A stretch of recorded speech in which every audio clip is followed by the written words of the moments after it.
Have you noticed how different these playoffs have felt compared to those in the past? In fact, the regular season had some moments, too, that went against the grain of the last few years. So what if I told you you're not alone in feeling that way? Fans and analysts around the globe have predicted 2024 as a turning point for the NBA. Tides are shifting with a new super generation of talent like Luka Doncic, Anthony Edwards, and Victor Wembanyama. Rules are changing, like the 65-game participation, the in-season tournament, and relaxed defensive officiating.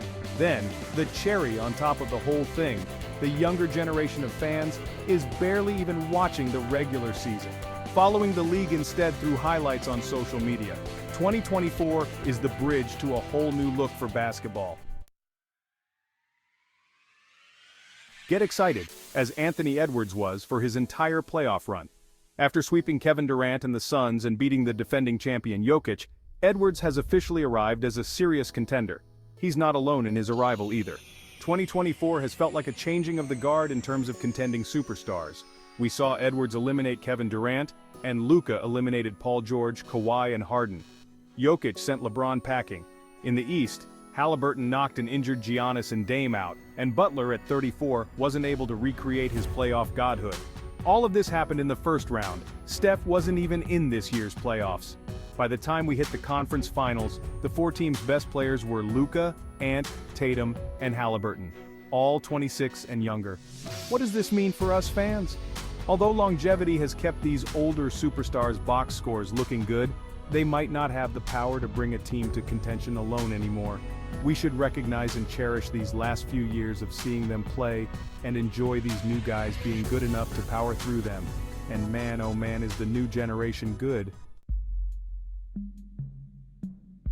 Looking at that usage rate top 10 again, let's zero in on one name there quickly, Joel Embiid.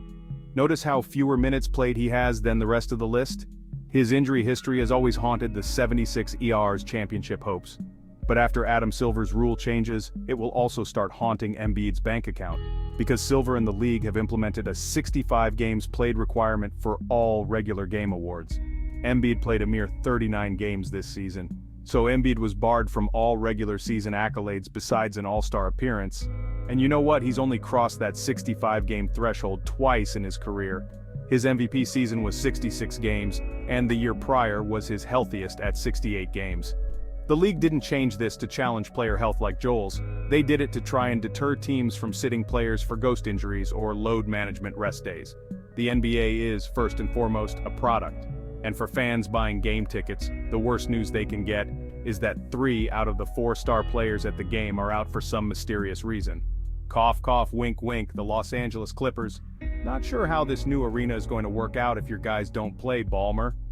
To the Clippers' credit, we actually did see an increase in games for guys like Kawhi and George. The fun guy was up to 68 games played from an average of low 50s past couple years. And George played the most games he ever has for the Clippers, at 74. So, this rule is a bit of a mixed bag, but it has definitely altered the league's future. Embiid might struggle to get future awards from here on out, greatly affecting his contract negotiations.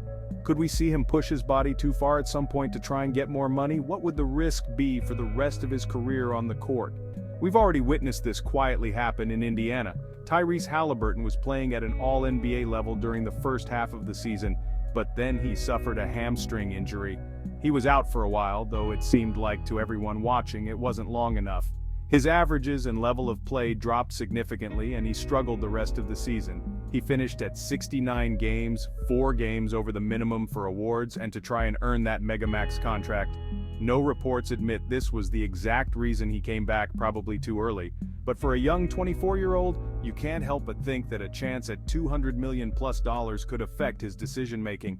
The Pacers made the conference finals, but Haliburton went out with injuries, resulting in a full sweep by the Celtics.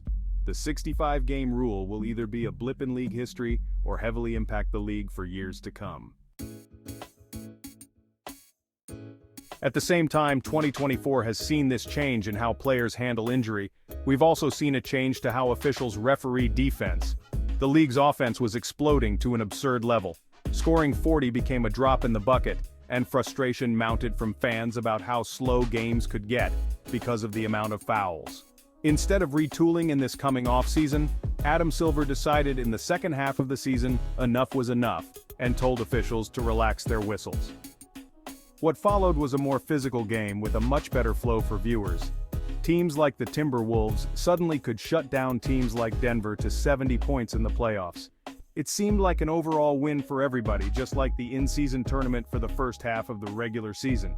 Viewership was steadily declining for regular season games. People felt like the first 41 games for teams didn't really matter and to tune in once the playoffs hit.